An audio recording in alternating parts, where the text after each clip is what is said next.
Welcome to part 2 of Pits and Perverts, the screencast. Now we've got Athena. Now have a think about this image. This is at the concert, and that's why we'll talk about the concert and why the concert is such an important scene for this film. So there's this whole thing about Athena in this particular position shows you the coming together and the unity, and also it's unexpected. This kind of these two communities, disparate communities coming together. Which to a certain extent you don't really get with Malala. Malala, you have different communities, but it's kind of not as vivid, perhaps. It's certainly different in its colour and its disparate nature of the two communities that have come together. But on this occasion, we'll see a lot going on, and the significant things that are about to happen.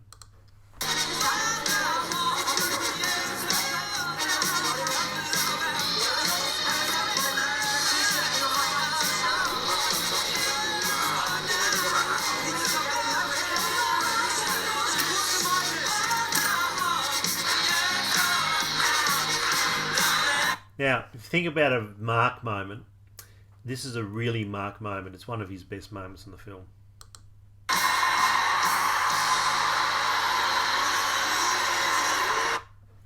So, have a think about the fact that in this scene and in this film, you have the activism and you have that sense of resilience. So, we've got the resilience of Mark as a classic example of that resilient figure that comes back and continues to come back and create events like this. And you think about that unity of community, which I've talked about, identity and those things. But there's also a sense of joy and love and humanity that is in this film, in this particular scene, which you don't necessarily get as much in Malala. Malala's quite a dry thing, where certainly there are inspiring moments and there are important moments, and her cause is very important. But on this occasion, in this film, there's a lot more passion and life and fun in the way it's being told. It's telling the story, and I think that gives you a sense of contrast. So if you're thinking about contrast of the film, and you're thinking, well, why do you have that? Because it just shows you how much being an activist and being true to your cause and being true to your identity, you can actually have these benefits happening, these side effects of having love and having fun and having these moments of great emotional climax. And this is what this is a very emotional climax is for this particular scene in this film. So, and also Joe gets some important moments. But let's look at Mark and his moment of glory. Welcome, ladies and gentlemen, to the gays, to the straights, and to the as yet undecided.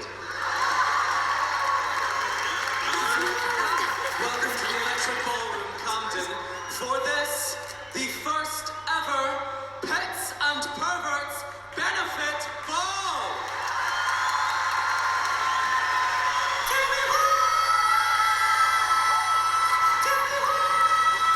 So before we get into that, let's go back a little bit to this. Pets and Perverts Benefit Ball! So have a think about the last time we saw that fist being raised. We didn't have the lights, didn't have the big crowd. We had him in a little hall, middle of Wales, and inspiring a group of miners to basically go on with their campaign. And now here he is in this particular zone. That connection, that whole idea of inspiration, the whole idea about that sense of joy and passion, all those things that are important and are really, really clear in this film. And it shows a point of difference in terms of what they feel, in terms of their campaign. You get happiness with Malala, you get sense of satisfaction, but not necessarily passion and the intensity of the fun here. But you certainly get that symbol of solidarity of the fist. You certainly get that. And then we've got this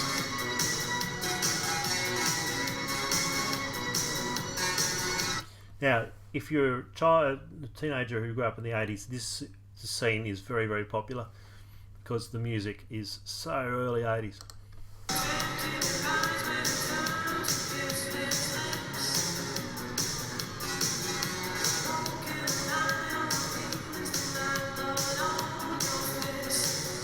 There's symbolism to this line as well, but I'll talk more about these scenes. This one here.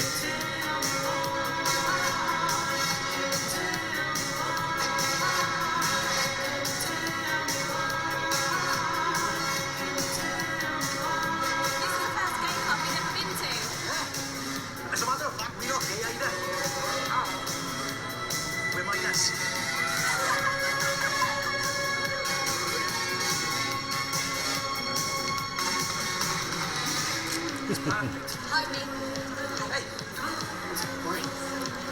So you've got this the life going on, and I don't want to particularly go on with this scene, this part. I'll fast forward through this bit. But if we're talking about Joe, here's a moment for Joe.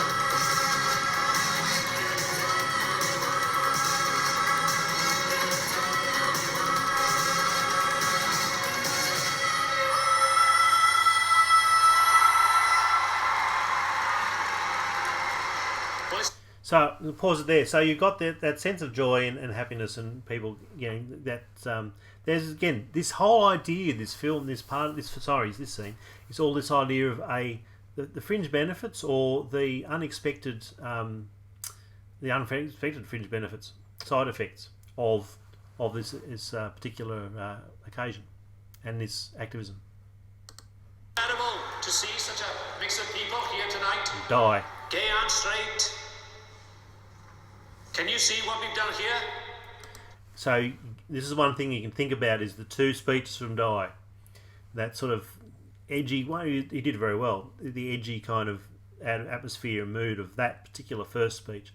And now, that sense of inspiration and that sense of the language is really important in this speech. By coming together, all of us, by pledging our solidarity. Solidarity, coming together. Our friendship. We've made history. And so, that sense of history and coming together, but it's the this is the real kind of climax. Sorry, not the climax. The big climax is the end, of course, which we'll talk about later. But there is a climax here of kind of a coming together of the different groups.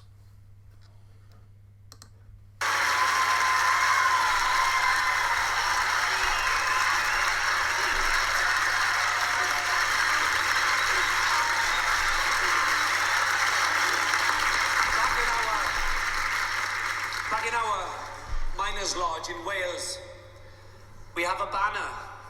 The banner again. And it's old. It's very old, maybe 100 years.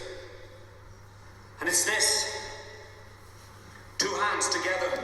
Now, there is a purpose to this, because he is talking about the symbolism of the two hands coming together and that sense of... Because when you remember right back to when he was talk to Mark about that particular banner and the symbolism of it. Here the filmmakers are using it to have a nice juxtaposition between the solidarity between the miners and the LGSM and that idea, but also then the whole idea about someone like Joe embracing his identity and embracing his sexuality. So there's this dovetailing of those two ideas, hands together being held together as you saw then, and hands together of the two different communities. Joined like this. But I tell you now, you've won our badge, call not dole. And when the time comes, you have my word on this. We will wear yours. Shoulder to shoulder, hand to hand. The reason you film that moment like this is to show that it's important to understand that identity and feeling comfortable in your identity is a crucial theme in this film, and it shows this moment with Joe does show that.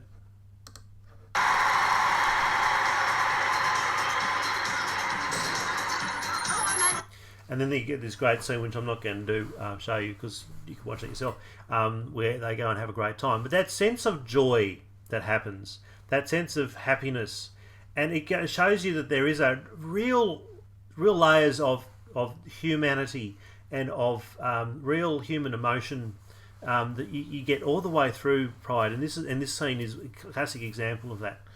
The happiness of this moment, for example. I hope you ladies aren't going to let me down. So we'll show this bit. I hope you ladies aren't going to let me down.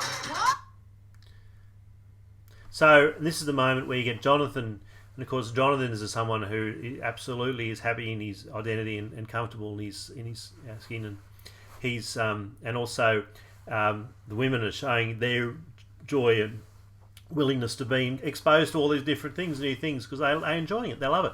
It's kind of the most exciting thing that happened to them for a long time. So you get that scene in this scene, that sense of joy and happiness, and it's just it's unbridled fun. Anyway, I'm going to finish it there.